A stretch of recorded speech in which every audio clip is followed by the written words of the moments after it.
Attention, you're listening to the Todd Huff Radio Show, America's home for conservative, not bitter talk radio. Be advised that the content of this program has been documented to prevent and even cure liberalism, and listening may cause you to lean to the right.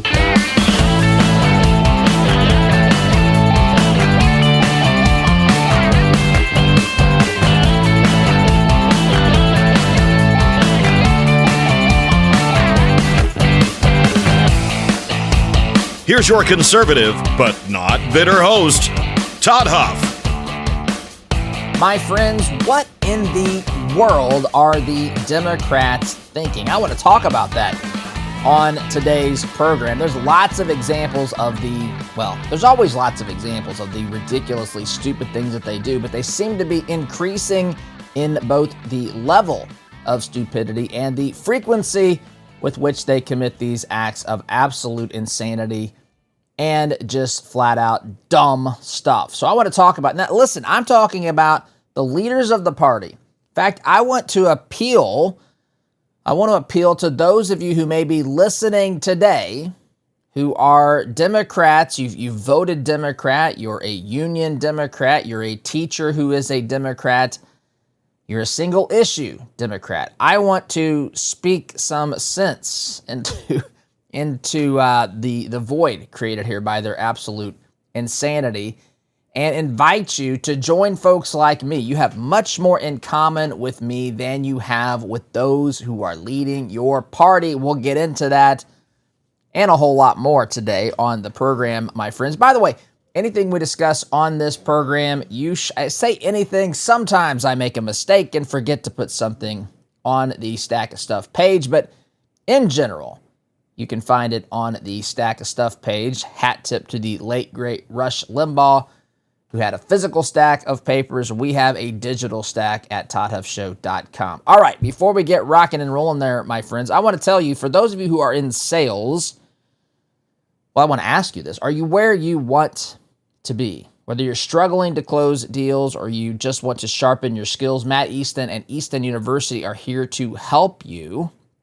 And friends, this is a training system to help you become a more efficient, productive salesperson. So you will learn, or a sales team. Maybe you're a manager. Maybe you're an entrepreneur. Maybe you need your sales team to be taught how to manage prospects and customers correctly. This is a fantastic system. I've gone through it. Our team has gone through this. There's personalized coaching through coaching sessions. There's 2 of those a week. And there's the video training that goes through the system. It's good stuff. If you follow the system, it will pay off. But you've got to take the first step, my friends. That first step is visiting ToddHuffShow.com/Easton, EASTON, ToddHuffShow.com/Easton.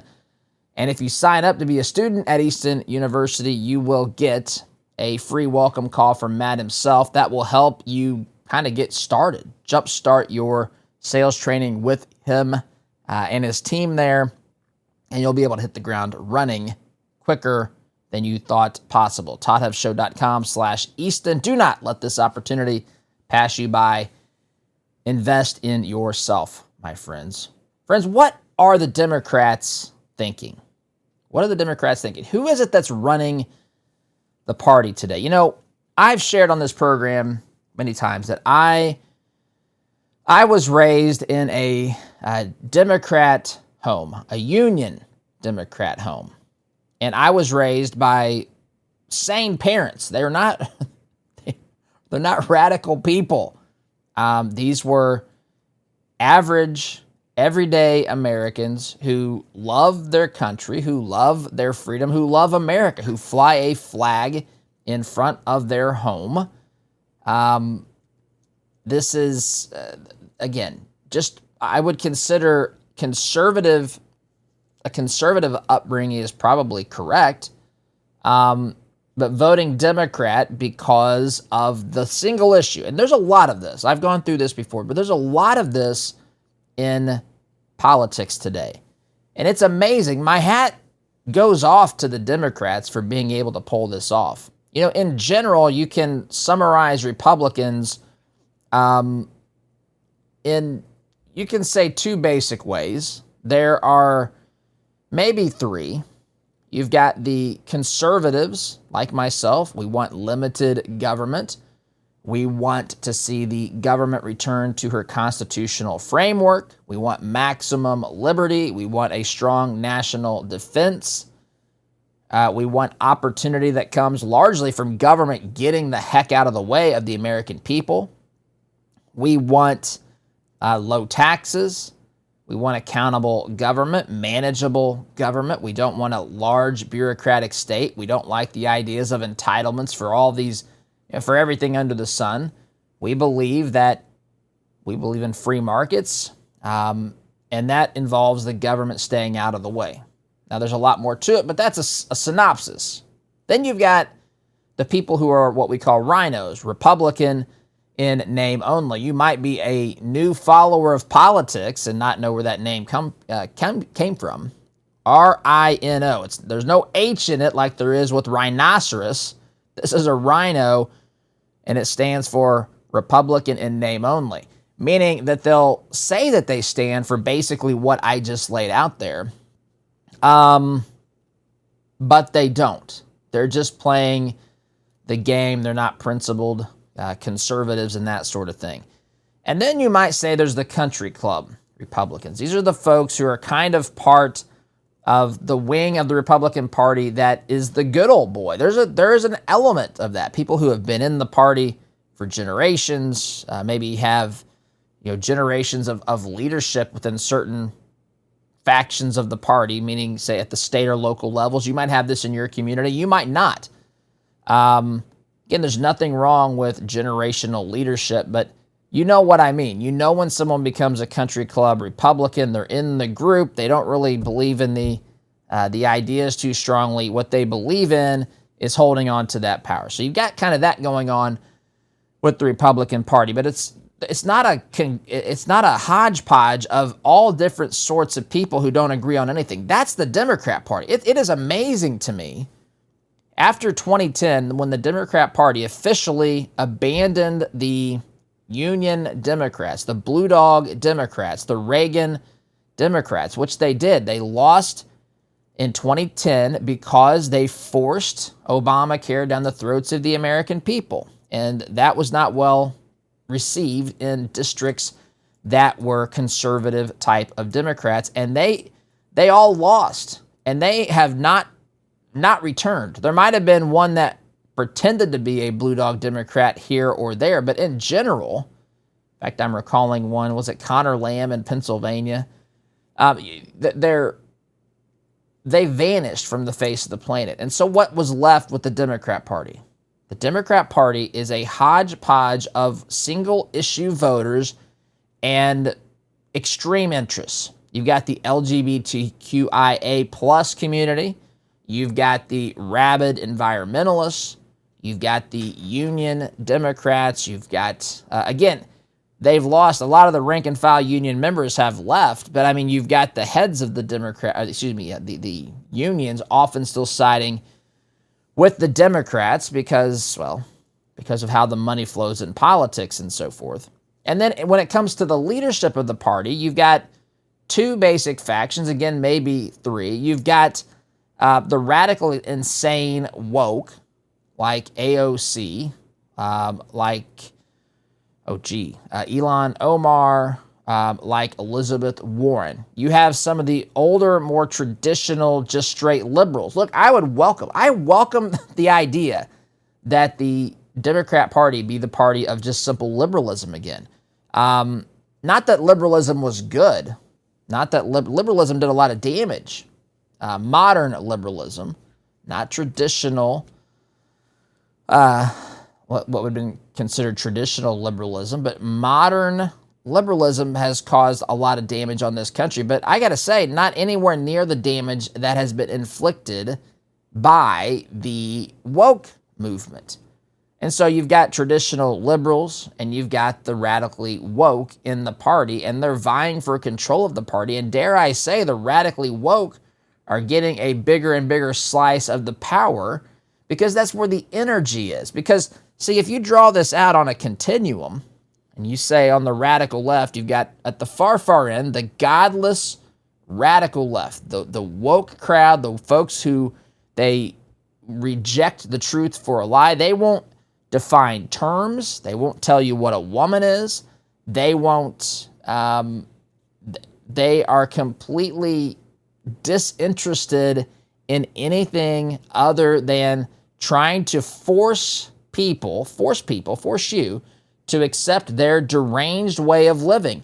Listen, we might say, live as you please, my friend, but don't force me. Don't try to use the law. Don't try to force these things into woke companies where I have to somehow abide by your rules. Forget your stupid, silly pronoun game. Forget all of this. In fact, know somebody whose child, I'm sure this happens everywhere. Now, this might seem innocuous to some people. It is not. Something was sent home for from the teacher to parents, and it said something along the lines of, when referencing an individual student, they use the pronoun their, T-H-E-I-R, which is it's not so subtle if you pay attention to grammar and you understand that there is plural and all that sort of stuff, but it is a somewhat subtle way to divorce children from this concept of gender when they're little. In fact, the woke crowd, I know this from, I don't know if I've read this, if I've just been around this stuff too much or what, but I know that you're supposed to, if you follow, now don't do this. I'm not personally saying you're supposed to do this. I am saying if you follow the stupid rhetoric and the stupid, senseless, and dare I say, godless direction of the people who lead these movements, they will say you're supposed to refer to someone with they, them pronouns until they identify which pronouns they prefer. I have a friend who, this has been probably 10 years ago now. He said that they're trained when meeting someone for the first time at his company. It's a big business. It's not his private company, but he would introduce himself. Hi, my name is, so-and-so. I go by he, him pronouns or some such things. Who are you?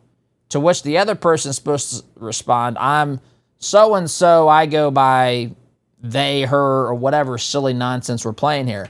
Pronouns. And that's how you engage. I mean, it's ridiculous, but this is now going home to students, elementary school students, and it's not just some typo. It's not just some oopsie sort of thing. This is a thing that is legitimately designed to subtly and almost covertly change what you're teaching your child in your home to believe, hey, we can't be defined by gender because of our genetics. No. We define our gender based upon how we feel. I guess at the moment. I don't know. Nobody knows. In fact, this is the same crowd that tells us you don't know you don't have to have a gender that corresponds with your biological sex. But what's the first thing they want to do to kids who say that they identify as the gender that doesn't correspond to their biological sex? They want them to have gender reassignment surgery. Well, what the heck is that necessary for? Because you just told me that it doesn't have to compute. None of this makes any sense. This is a lie. I'm telling you straight from the pits of hell, my friends. And it's being pushed on your children. That's one tiny example. One tiny example. What is wrong with them? What is wrong with these people who are leading the Democrat Party? Better yet, what is wrong with the people who are voting for them? What is wrong? It's interesting. There are certainly people who have bought into this lie of the trans movement. And just, again, not to just focus on this today. I actually want to get to a lot of other things. I want to talk about a former New Mexico judge and his arrest for harboring, allegedly, a member of Tren de Aragua, violent gangbanger, a transnational terrorist organization in the home of a former New Mexico judge. How in the world did people get to this point to where these are the leaders of their party? We've got Governor Pritzker of Illinois our neighbor here in the great state of Indiana, threatening to boycott El Salvador over the way they've handled Kilmar Abrego Garcia. I'm sorry, I chuckled. Yesterday I had a phone conversation with an individual. I thought he had been traveling to Europe. I asked him about it. He said, no, I was traveling to El Salvador, to which I immediately responded, were you visiting with Kilmar Abrego Garcia? Because that was the first thing that came to mind. He wasn't, by the way. But the point here is that what are these folks thinking, and what are the people thinking who are voting for this cast of characters? A couple things are happening here. Number one, the radical left has produced a bunch of man-children and absolute insane lunatics and radical feminists. They've created a group of people that are angry at the other side. They don't even know what they're really angry about. They just know that the media, the 7 pillars of propaganda, as I talk about here on the program, all of these things have basically told them to be angry, told them to be upset. These are the folks who believe, according to polling, that they are justified in hurting people or damaging property of individual Tesla owners or Tesla dealerships. They believe that that is a morally justified position.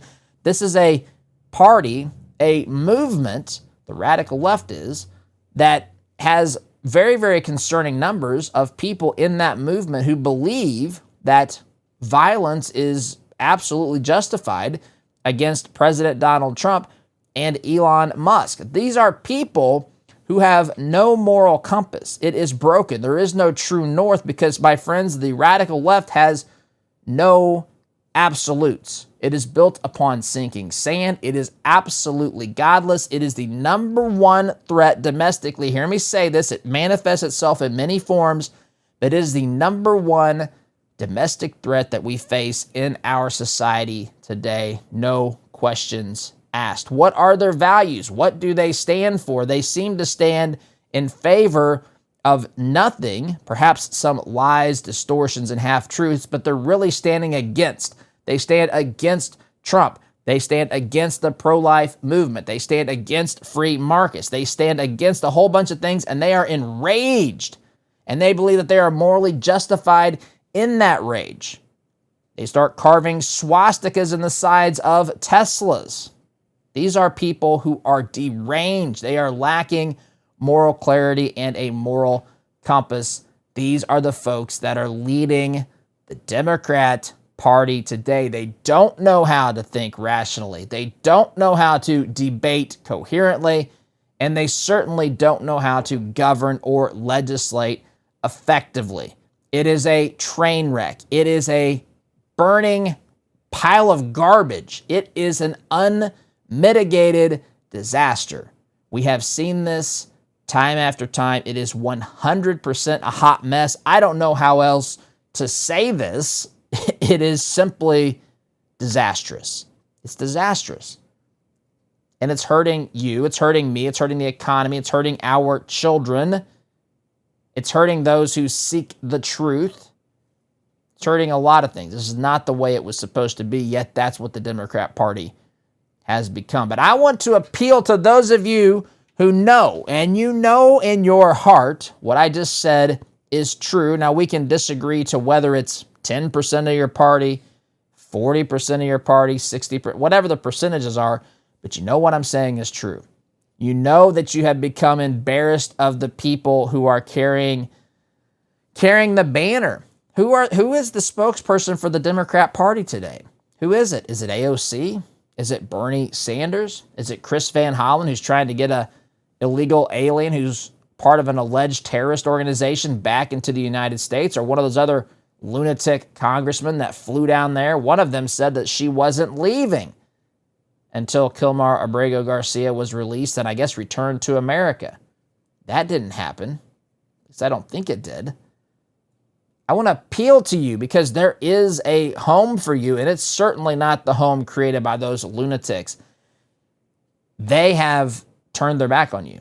This is not John F. Kennedy's party in the 1960s. This isn't Michael Dukakis's party from the 1980s. This isn't Bill Clinton's party of the 1990s. This is a radically unhinged and morally bankrupt movement that is taking control of your party, and you've got to do something about it. We all have got to do something about it. All of us who have decency and sense and a reverence for our system of government, who think that people who call for or at least excuse violence against other people because they have disagreements politically, that should come to a screeching halt. I'm speaking to those of you, and that's the vast majority of Americans. Listen, we traveled this country with the Truth Tour, and one of the things I sought to do is always just try to learn. I try to listen and learn to people as we travel the country. And I've said on this program, 80% of this country would agree with 80% of the things that I say, and I believe that that's true. I also believe that it's not what it should be. I think 100% of the people should agree with 100% of the things I say on this program. But the bottom line here is that most people agree with that general assessment. They've experienced it. They've seen it. They've watched people scream at the universe when Trump wins the election. They've watched all of this stuff unfold before their very eyes. I'm appealing to you. I'm not asking you to be a Republican today. I'm asking you to join the side of sense here. Listen, I'm not here to defend the rhinos. I'm not here definitely to defend the country club Republicans. I'm here to defend ideas. I'm here to defend the Constitution. I'm here to promote truth. Our mission is to help people hear and receive truth, and that's what I'm trying to do. And I'm holding out an olive branch, and perhaps those of you listening could extend this message and do this to Democrats that you know. Extend to them an olive branch. Appeal to them. This, my friends, what we're talking about on this program is the real revolution. It's not the revolution led by AOC and Bernie Sanders. It's not that silly nonsense. We're talking about cutting government down to its constitutional size. We're talking about restoring liberty, maximizing liberty, putting America first, pursuing true prosperity, stopping some of the stuff that's been happening, sometimes drip by drip to the American people, sometimes in the blink of an eye and the stroke of a pen, or something as quickly and as devastating as inflation under the previous administration. Prosperity, no more wokeness, my friends. I invite you to join me in this movement, whatever political party you are associated with. People of decency all across that political spectrum need to come together and defeat this nonsense. I've got to take a time out, my friends. You're listening here to Conservative, Not Bitter Talk. I'm your host, Todd Huff. Back in a minute.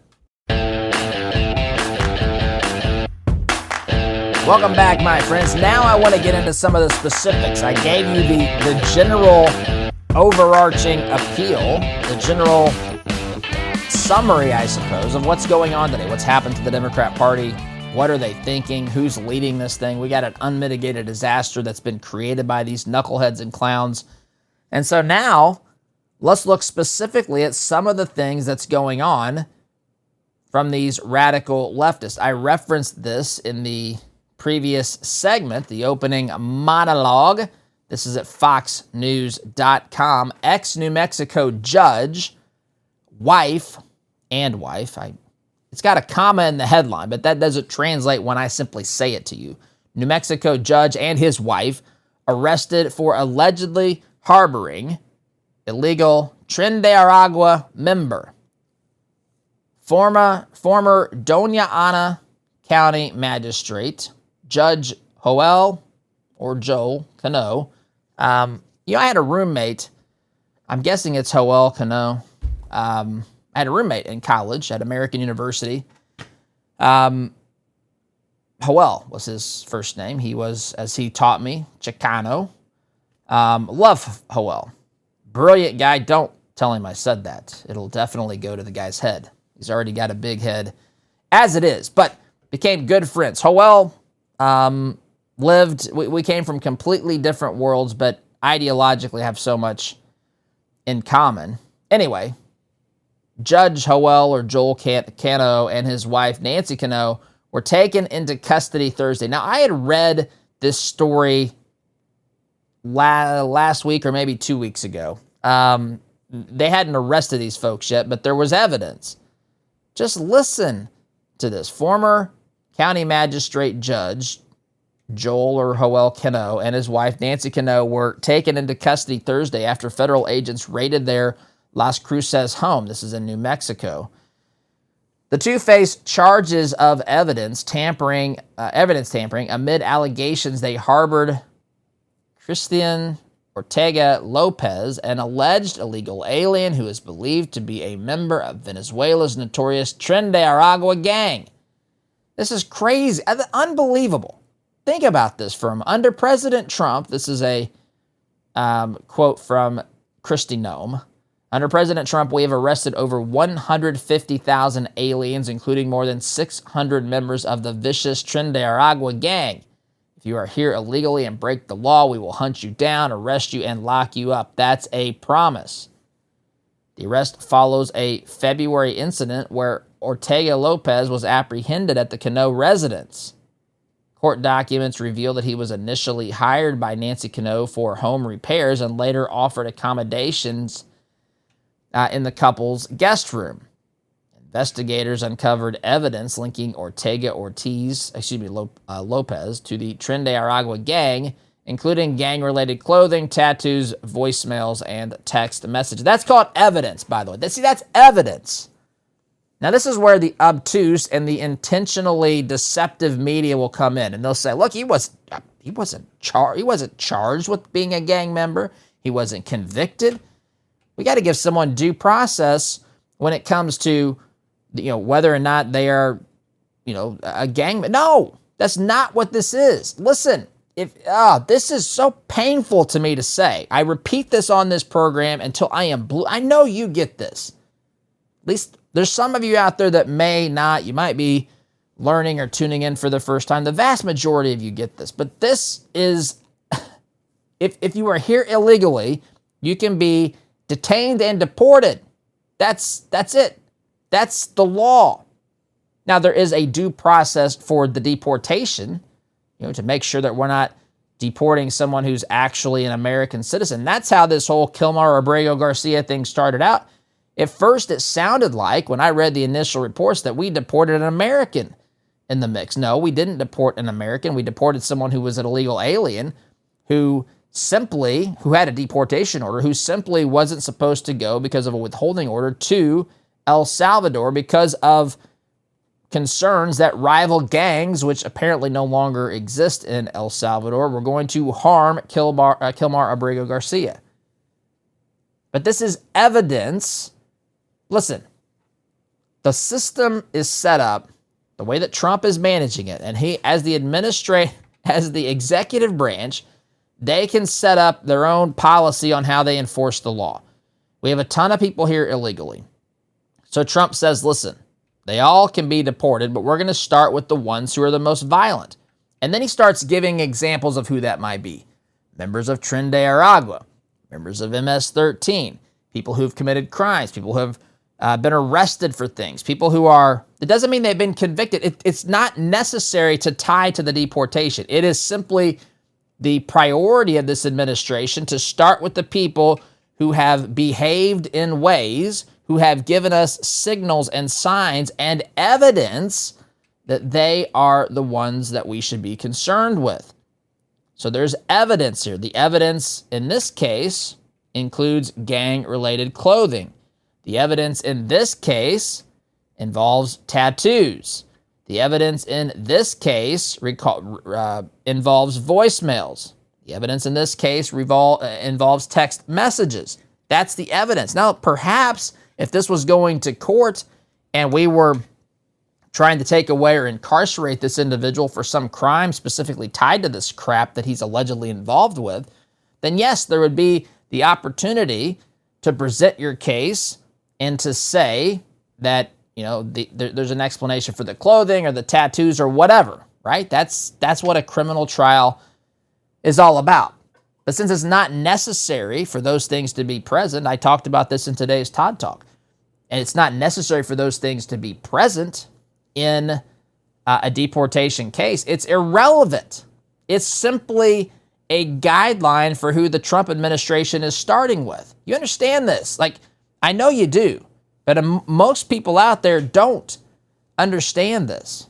Going back to the article here, according to court documents, he, referring to the alleged Tren de Aragua gang member, unlawfully entered the U.S. on December 15th, that's my brother's birthday, 2023, by crossing the border near Eagle Pass, Texas, without inspection or authorization. He was released, isn't this nice? He was released on December 18th, 2023, 3 days later, pending removal proceedings due to overcrowding at the Border Patrol facility. So just think about the nightmare scenario that just allowed this situation to begin to happen at the first place. There are so many people crossing the border illegally. We don't have anything to do with them. We don't have anywhere to put them, I should say. And so they released this guy.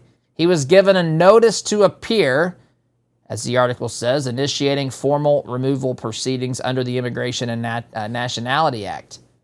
But guess what? Do you think he showed up and did all this? No. He just went about living, or maybe the date hasn't come. The bottom line is he was here long enough to have a business, apparently, at least as a contractor, was hired by this former judge and his wife to do home repairs. Apparently they started, kicking it off so much, they said, hey, why don't you move in with us? What is going on here? What is going on here? I remember back in the days when this sort of thing was frowned on by everybody. I mean, we're hiring people to do work who aren't legally allowed to work here. There's actually some, especially if you're hiring employees, there's steps in place that if you're not, there are laws. You can be in trouble for not. There's a thing called a W-9 and so forth. You have to prove your citizenship, at least to an employer. This guy, was he just working out of the back of a truck? Just write the check out to me personally? Did she not ask for any insurance or any of this sort of information? She just hired the guy? Did she hire the guy? Was there something more nefarious? I don't know. I have no idea. Further investigation led to the seizure of 4 firearms from the residence of April Cano. The couple's daughter, Ortega Lopez, was found in social media posts posing with weapons, some of which she claimed were owned by April. Think about all the things that this group of people virtue signal about. And think about all the things I just said, from the way that they stand against any gun whatsoever. They're defending the guy who is in the video or in the pictures on social media holding the weapon. The weapons belong to somebody else. Did she let him have them? I don't know. There's lots of questions, right? But they don't care. They don't care when people on their side are caught in these predicaments that violate their beliefs, policies, values. I use that word loosely when talking about the left. It's like when Hunter Biden gets caught breaking gun crimes. No big deal. Who cares? Nobody cares. Nobody cares on the Democrat Party. Nobody cares in the media. But they certainly care if you do. Anyway, my friends, the hypocrisy is crazy, but these are the folks of people who are prominent in the Democrat Party. This is who they are. This is what they do. I've got to take a time out. More in the stack of stuff, my friends, on the other side of the break. Sit tight. Back here in just a minute.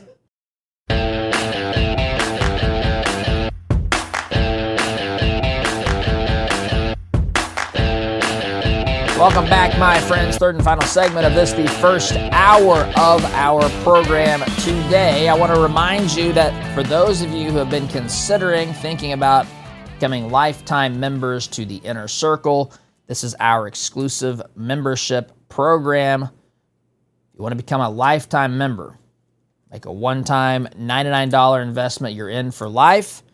You can do that for a limited time. You got to go to the website, toddhuffshow.com/join. This opportunity is going to pass by quickly here. And there will be other ways to join in the future, but no more lifetime memberships will be given. If you want to be a part of that, ToddHuffShow.com/join. Or if you prefer, you can text 317-210-2830. Text the word join, JOIN, to that phone number. Again, text join to 317-210-2830 or visit ToddHuffShow.com/join. All right. So, other stupid stuff done by leaders of the Democrat Party, people in positions of prominence today. Article at redstate.com. Such a clown, headline here. J.B. Pritzker mocked after threatening to boycott El Salvador over Kilmar Abrego Garcia. Oh, Illinois Governor J.B. Pritzker. You know, every time I read his name, I don't know if you remember this, but during COVID, you remember back in March, what was the date? March, what was 18th? Is that when the world shut down in 2020? Do you remember? 13th? Something like it. March 13th. 2020. The world gets shut down, right? Everything closes, and we know what we experienced after that. But I remember reading a story. Governor Pritzker had his wife and daughter were going to get a horse, if I'm not mistaken. And he gave them a little bit of a heads up or some, just basically, hey, this is coming once you hit the road sort of thing. Just like here in our state, Republican Governor Eric Holcomb, as he was telling the rest of us to hunker down, was out living it up in Brown County at the residence they have for the governor there, out hugging it up with people at the local pizza joint. They have a different standard, my friends. They get to do what they want. They want the rest of us to do what they say. But this governor, J.B. Pritzker here, ordered state agencies to review and potentially boycott business with El Salvador due to its role in detaining Kilmar Abrego Garcia. I don't know about you, but this sounds racist and xenophobic to me. I think if Trump did something like this, this would be called something like that. Trump being racist, Trump not wanting to do business with people who look differently from him, Trump targeting people of, with different color skin, whatever they want to say. But that's what Governor Pritzker is out there doing. A statement from the Democrat indicates he believes this is a strong stance in support of due process for an alleged MS-13 member and suspected human trafficker. Here we go. Pritzker says this: the United States Constitution guarantees due process. We are witnessing Donald Trump erode our fundamental constitutional rights, blah, blah, blah, in real time.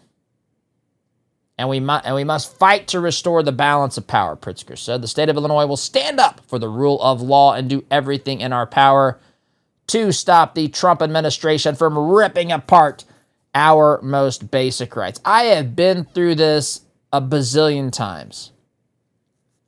Kilmar Abrego Armando Garcia, his due process rights were not taken away. The Trump administration was under no obligation to prove in a criminal court of law that Abrego Garcia was a member of a gang. As I've stated infinitely on this program, the court ruled he could have been deported long ago. He never was. This is pure nonsense. This is political posturing. This is what the left does. Illinois, by the way, is a complete and utter disaster. It's a terribly run state. I feel sorry. In fact, Illinois, if you look at Illinois, you've got Chicago, which is blue.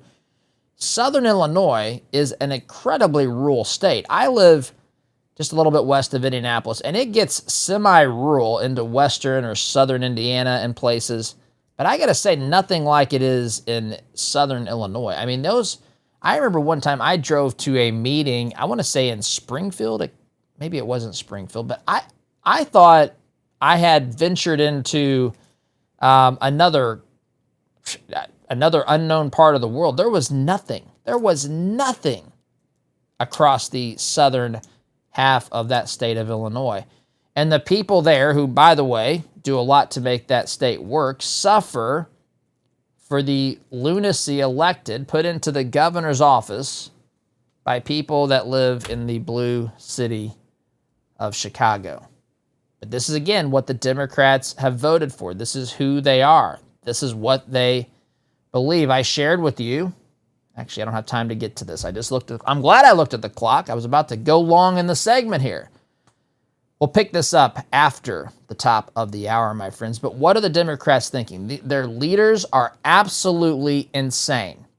They're insane. They're insane, not just of a different opinion. These are things that are so outside of what is reasonable and acceptable, but they're doing them left and right. We've got folks that are flying, that have flown down to El Salvador. We've got a governor in the state of Washington that signed an insane bill into law. I'll get into that in the next hour, my friends. But I got to wrap up. This is the first hour in the books, my friends. Talk to you soon, SDG.